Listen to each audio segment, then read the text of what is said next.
Om Namaste.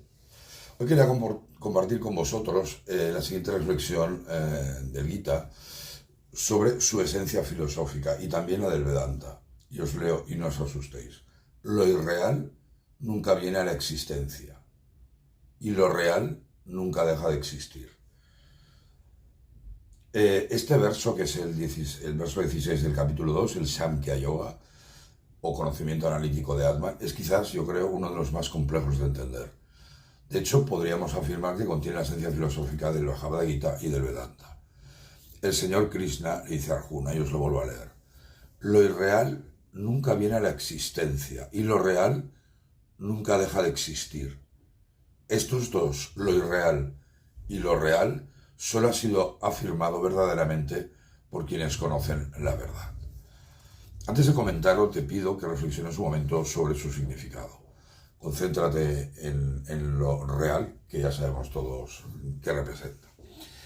Seguiremos las explicaciones de Swami Sarvapriyananda sobre este verso, y decía: Atman Jnana es el conocimiento del ser, el verdadero yo, la esencia filosófica del Gita, y está definido en este verso. En la filosofía Vedanta, la realidad absoluta, y sobre todo en el camino del Jnana Yoga, se caracteriza por uno, Sat, existencia, verdad, ser absoluto, lo que es inmutable. En este verso es lo real. Sat, repito, ya vemos lo que es. Chit, la consciencia pura, el conocimiento total. Y Ananda, felicidad o dicha. Pero ¿qué quiere decir quienes conocen la verdad de este verso? Son quienes han realizado directamente la verdad final. Para ellos ya no es especulación, ni argumento, ni imaginación, sino percepción directa, realización. Estos hombres realizados entienden claramente lo que es real y lo que no es real. Y francamente creo que pocos hombres han alcanzado este estado.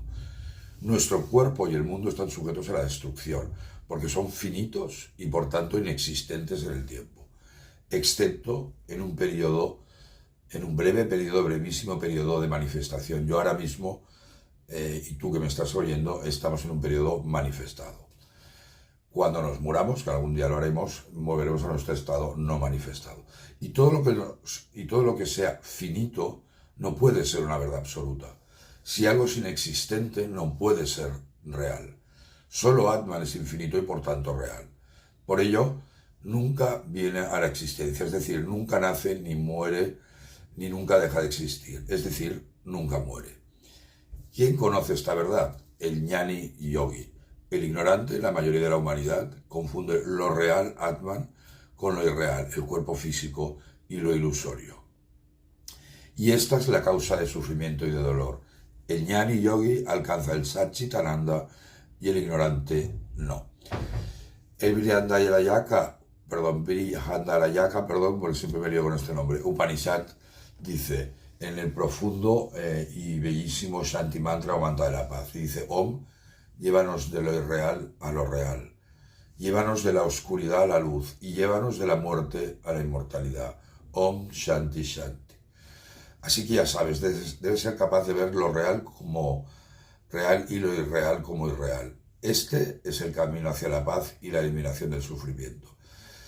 Este verso contiene, como ya hemos dicho, el pilar del Vedanta. Solo Brahman es la verdad y este mundo es falso, ilusión o engaño, tal y como seguramente dijo Adi Shankara. Aprovecho este vídeo para mostraros que a veces las versiones del Gita difieren sensiblemente. Como sabéis, yo he traducido dos y parte de otras.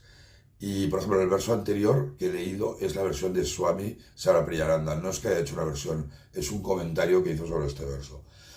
El siguiente verso que ahora os voy a leer es el de Swami Vidyaparakananda, que es una de las versiones que he traducido. Y dice: lo irreal no tiene ser, lo real no tiene no ser. La verdad final de estos dos ha sido vista por quienes han experimentado la esencia de las cosas. Realmente es bastante parecido. Pero la de Gandhi decía: nunca se ha sabido lo que ha sido el no ser y nunca se ha sabido lo que no ha sido el ser. Estos dos secretos han sido descubiertos por quienes buscan la verdad. Sin embargo, el significado se mantiene. Recuerda que el Bhagavad Gita es un libro de autoconocimiento, de Atman Jnana y liberación, moksha, y te indica cómo ir de lo real a lo irreal. Perdón, de lo irreal a lo real. ¿Aceptas el reto? Muchas gracias, Om Namaste.